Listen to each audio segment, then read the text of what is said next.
Assalamualaikum warahmatullahi wabarakatuh. Halo teman-teman, jumpa lagi di channel YouTube aku. Hari ini aku akan membahas soal seputar kebidanan, yaitu kehamilan. Langsung saja, soal yang nomor pertama.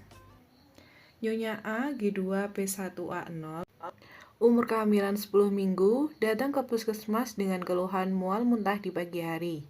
Bidan kemudian memberikan vitamin B6. Berapakah dosis B6 yang diberikan?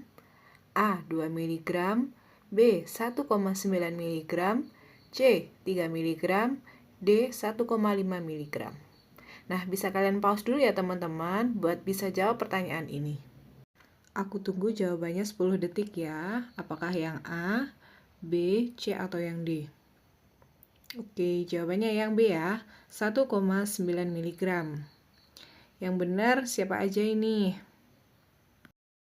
Nah, B6 ini sering disebut dengan piridoksin, berfungsi untuk memproduksi Hb dan koenzim pada proses metabolisme untuk mengurangi mual muntah dalam kehamilan.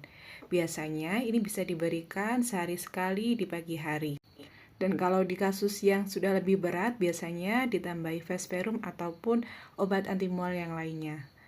Jadi, teman-teman, besok kalau ada soal terkait dosis B6 atau piridoksin, kalian sudah tahu ya. Ingat, B6 itu sama aja kayak piridoksin. Lanjut soal yang nomor kedua. Pemberian kalk atau kalsium dipercaya dapat menurunkan peluang peningkatan tekanan darah selama kehamilan. Sebutkan dosis kalsium yang diperlukan. A. 2 gram, B. 1,6 gram, C. 1 gram, D. 4 gram. Aku tunggu jawabannya. Ayo. Sudah belum teman-teman? Oke, kalau sudah, mari kita bahas. Jawabannya adalah yang C, 1 gram. Kalsium atau kalk itu berfungsi untuk pembentukan tulang dan gigi dan bisa diberikan mulai umur kehamilan memasuki trimester kedua. Nah, di beberapa literatur ada yang mengatakan kalau dosis kalk itu yang dibutuhkan 1,5 sampai 2 gram. Tapi yang kita gunakan di sini adalah yang 1 gram ya teman-teman. Biasanya bisa diminum di pagi hari. Selanjutnya, ini adalah vitamin yang dibutuhkan ibu hamil. Yang pertama asam folat, dosisnya 400 mikrogram, berfungsi untuk mencegah cacat kongenital. B12 dosisnya 2,6 mikrogram, berfungsi untuk mencegah cacat tabung syaraf dan cacat neurologis. B1 dosisnya 1,4 mg, berfungsi untuk meningkatkan energi, mengatur sistem saraf. B2 1,4 mg, berfungsi untuk menjaga kesehatan mata, sistem saraf dan saluran pencernaan. Selanjutnya, vitamin C 85-90 mg berfungsi untuk penyerapan zat besi dan antioksidan. Ini cuma beberapa ya teman-teman, dosis vitamin yang dibutuhkan untuk ibu hamil.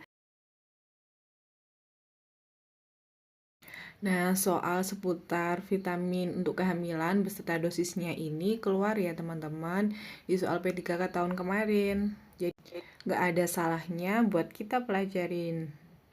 Nanti aku juga akan bahas seputar vitamin yang bisa diberikan untuk calon pengantin dan juga untuk yang promil. Jadi ditunggu ya, nanti kita akan bahas bareng-bareng tentang vitamin yang dibutuhkan. Tapi di video selanjutnya. Lanjut, soal nomor 3. Ini soal seputar ketidaknyamanan ibu hamil ya. Nyonya B, G1B0A0, datang ke rumah sakit dengan keluhan gusi berdarah. Penyebab keluhan ini terjadi karena peningkatan hormon A. Progesteron, B. MSH, C. Progesteron dan estrogen, atau D. FSH. Baiklah, langsung kita bahas jawaban dari soal nomor 3. Jawabannya yang C ya, progesteron dan estrogen. Menyebabkan terjadi peradangan karena peningkatan hormon kedua ini, progesteron dan estrogen ini menyebabkan pelebaran pembuluh darah, jadi bisa menyebabkan gusi berdarah. Nah, untuk mengatasinya biasanya diberikan tablet vitamin C, atau kalau tidak ibu biasanya disarankan untuk kumur menggunakan air hangat dicampur dengan garam.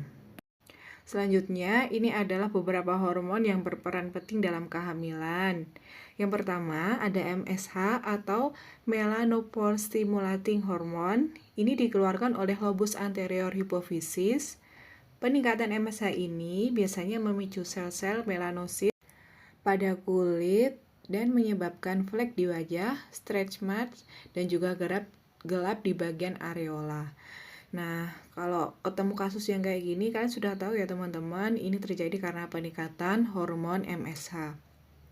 Selanjutnya, HPL atau Human Placenta Lactogen. Hormon ini berperan dalam menyiapkan nutrisi yang dibutuhkan janin dan merangsang kelenjar susu di payudara hingga masa menyusui. HPL ini mempengaruhi berat badan janin. Terus progesteron. Progesteron soal yang tadi ya teman-teman. Hormon ini berfungsi untuk menjaga otot rahim agar tetap tenang atau rileks selama kehamilan, menjaga ketebalan dinding rahim selama janin berkembang. Nah, peningkatan ini biasanya menyebabkan motilitas lambung terlambat, sehingga terjadi mual, menurunkan peristaltik usus, bisa menyebabkan perut kembung, heartburn atau rasa panas, sering BAK atau poliurinia, pusing. Hormon selanjutnya adalah estrogen. Hormon ini berfungsi untuk meningkatkan aliran darah untuk menjamin nutrisi janin. Pada awal kehamilan, hormon ini diproduksi oleh ovarium, kemudian diproduksi oleh plasenta dan kadarnya akan terus meningkat menjelang persalinan. Nah, peningkatan hormon estrogen ini biasanya menyebabkan gusi berdarah, leukoria, dan juga pembesaran payudara. Yang terakhir, HCG atau Human Chorionic Gonadotropin. Hormon ini diproduksi oleh plasenta dan dapat dicek melalui urin atau darah. Pada ibu hamil, hasilnya lebih dari 25 ml per mili. Nah, seperti itu ya teman-teman, beberapa hormon yang berperan penting dalam kehamilan. Tadi yang udah kita bahas hormon MSH, estrogen, progesteron, HCG, HPL. Jadi kalau kalian udah ketemu kasus atau soal seputar hormon yang berperan dalam kehamilan, kalian sudah paham ya. Bisa dipahami pelan-pelan dan aku yakin kalian pasti langsung bisa. Untuk hari ini 3 soal dulu yang kita bahas. Lebih kurangnya saya mohon maaf. Dan untuk teman-teman pejuang UKOM, P3K Kebidanan, SKB Kebidanan, semangat! Wassalamualaikum warahmatullahi wabarakatuh.